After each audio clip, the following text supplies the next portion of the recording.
Boxing, a sport with a rich history spanning many decades, it has produced some of the most legendary fights and fighters in the world of combat sports. It's a sport that has captivated the hearts of many, with iconic matches like the Rumble in the Jungle and legendary fighters such as Tyson. His ferocity in the ring become a symbol of power and tenacity. The allure of boxing goes beyond just the athleticism, testament to the human spirit and the unyielding determination to conquer adversity. For many of us, it's a sport we grew up watching, rooting for our favourite boxers and marvelling at their incredible skills. However, like many things, boxing isn't without its shares of controversies and hidden problems. Corruption within the sport has cast a shadow over the purity of competition. Intricate web of promotional companies, governing bodies and financial interests can sometimes lead to questionable decisions and favouritism, leaving fans and fighters illusioned. As well as that, the tragic stories of boxers who have suffered life-altering injuries serve as a stark reminder of the dangers they face, and weirdly, unlike MMA, the many deaths it has caused. At the heart of these issues lies the spectre of corruption. Let's delve deeper into this complex world, beginning with the disconcerting occurrence of fixed fights. While it's indeed rare at the elite level, this dark practice likely thrives beneath the surface of the sport, especially at lower levels.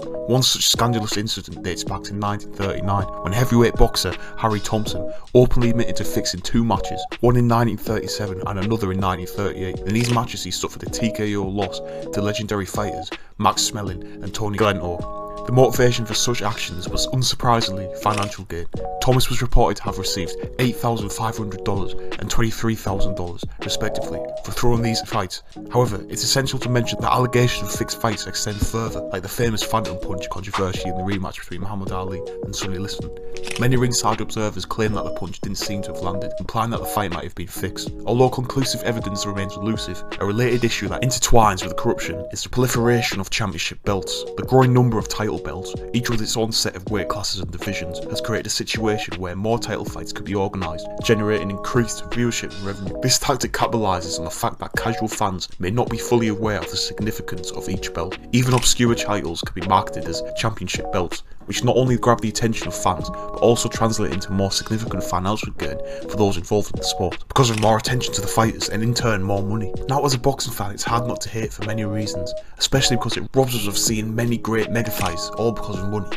But unfortunately, will probably not leave us anytime soon. Boxing, as one of the oldest and most celebrated combat sports, indeed thrives on its inherent danger. The appeal of two fighters stepping into the ring, testing their skills, strength and willpower has been a source of fascination for fans for centuries. However, there is an undeniable shadow that looms over the sport, and that's the issue of injuries and, in some tragic cases, even mortality. Throughout its history, boxing has faced criticism and scrutiny due to the physical toll it can take on participants, and in my opinion, unjustly. After all, it's exactly what it says on the tin. However, these incidents are sobering reminders of the real risks associated with boxing. One such incident includes a tragic event involving Sugar Ray Robinson. Interestingly, Sugar Ray, often described as the best to ever do it, before his bout against Jimmy Doyle, dreamt he would kill his opponent in the ring, so in turn called for the fight to be called off. However, to Sugar Ray's regret, the bout went on. Upon the bout commencing, quite surprisingly and unfortunately, in the 8th round Jimmy suffered a knockout loss and never regained consciousness. A scary reminder of what fists alone can be capable of, and certainly an eerie testament to fate. Now, with the unfortunate deaths and corruption that infect the sport, what can we do about it? Is it just part of the sport? In my opinion, regarding the dangers of boxing, it thrives on the dangerous aspect it radiates. We don't watch a boxing match to see a pillow fight, it's what we come to watch. As well as that, many deaths have come by way of bad ref decision and people cheating or not doing their job properly. Even still, it should not be overlooked. But what do you think?